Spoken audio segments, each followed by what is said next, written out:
we as a legislature and as the majority decided that there would be absolutely no general fund dollars to help fund the state's portion of this and no tax increases.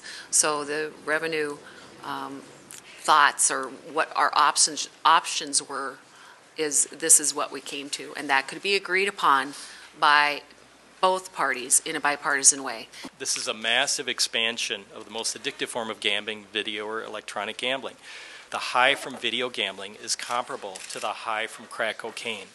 This bill will in effect target problem or addicted gamblers. Why? Because that's where the money is. Studies of video gambling casinos find that 1/3 to a half of the revenues from video slots comes from 1% of the gamblers. Without attracting or finding new compulsive gamblers, video gambling won't result in the projected revenues necessary to fund the state's share of the stadium cost. I just want to make sure we know what we're getting into. If we go down this path, we are increasing the probability that Minnesotans will gamble more as a result of this new media.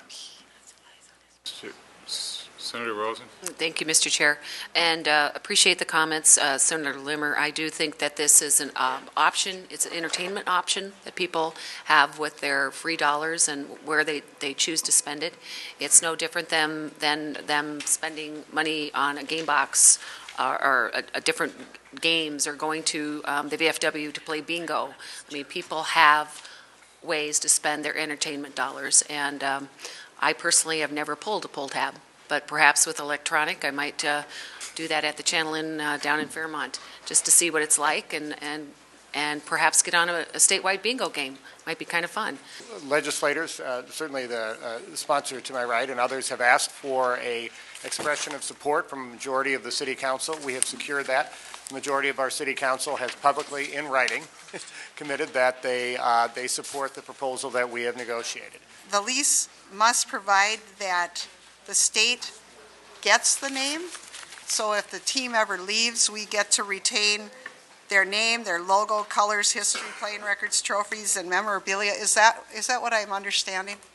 Mr. Chairman, Senator Roebling, yes, that's correct. If they were to break the lease and leave, if they were to go out of business, that the state would retain the name of the Minnesota Vikings and some of the materials. This happened in Cleveland, and so in the sports world, this is called the Cleveland Amendment, and we believe that for the taxpayers of Minnesota, this is the right thing to do. One of the issues I have with it is that most of these boxes are purchased by corporations, and those corporations then take what they pay for the box, write them off in taxes as being a business expense. So, you know, they're using the poor sucker from some part outstate paying, doing pull tabs that'll never be able to afford a seat in this stadium. He's subsidizing the guy sitting in the box, and those guys are not only not paying any taxes to help pay for the bonding on this stadium, but they're also able to write off those seats as part of their corporate expenses. And so how in the world can we, you know, let's tap the people that are using the stadium, that are benefiting the most from this stadium.